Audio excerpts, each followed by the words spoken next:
The Ryman Auditorium hosts the ghost of the legend, Mr. Hank Williams Sr.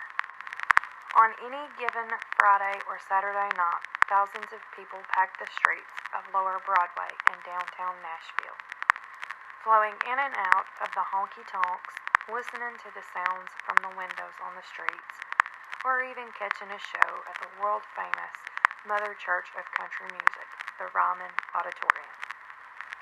But what these people don't know is that the ghost of Hank Williams may be walking among them as well. While there are several legends of spirits that haunt the city of Nashville, everybody from Confederate soldiers to Thomas Ryman, founder of the Ryman Auditorium, the one ghost that seems to make his way around town more than any other is none other than the legend Hank Williams Sr. Some claim to have seen Hank at the Ryman, the same building that he was once banned from after being kicked out of the Grand Ole Opry. As one story goes, singer Bill Anderson was rehearsing for an opera show when he started strumming a tune on his guitar, a song that happened to be a favorite of Hank's. But as Anderson began playing the song, suddenly the building went dark. Everything from the sound, the lights, and even the emergency exit signs. No cause was ever found for the power outage, and Anderson reported that he believed the blackout was related to his playing of the song that Hank was so fond of. There has also been sightings of Hank's ghost at the Ryman. According to one legend, a construction worker was accidentally locked inside the building during renovations in the early 1900s.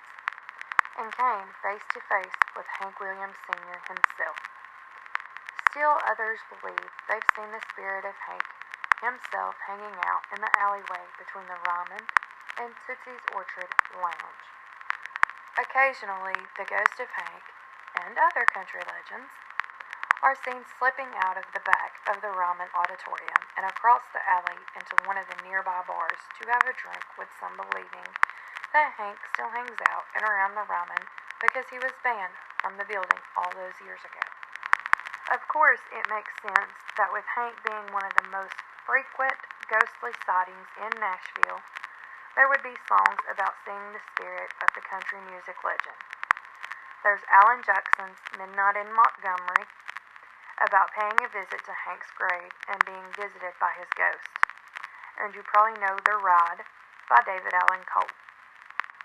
A tale about a guitar player being picked up by the ghost of Hank Williams as he was hitchhiking back to Nashville from Williams' hometown of Montgomery, Alabama.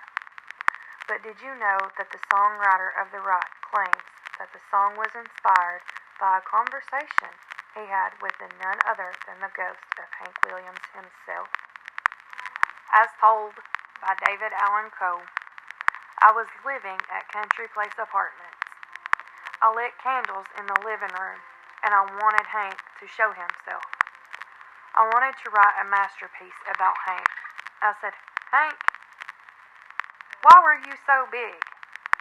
Just because you died young. Show yourself. Help me write this song."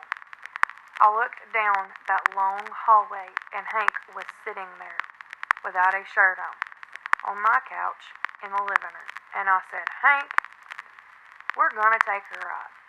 I want to write about you. I think you're the greatest songwriter and entertainer that ever lived." Thus, The Ride at 4 in the morning. But that's not the only experience David had with the spirit of the man who inspired his biggest song. Later, David was performing The Ride for a TV show at the Grand Ole Opera House. And when he got to the line in the last verse, revealing the character in the song to be the ghost of the none other Hank Williams, all of the lights and power in the Grand Ole Opryland complex went out, just like they did on Bill Anderson. Apparently, Hank just has a way of making his presence be extremely known. So, as you may ask, is the ghost of Hank Williams still roaming the streets of Nashville? Is he at the Ryman, still desperate to get back on the stage he was once banned from many decades ago? Who knows? But the next time you're in Nashville, keep your eyes peeled, and maybe you'll be lucky enough to spot one of the many legends for yourself. All of this is research filmed on the internet.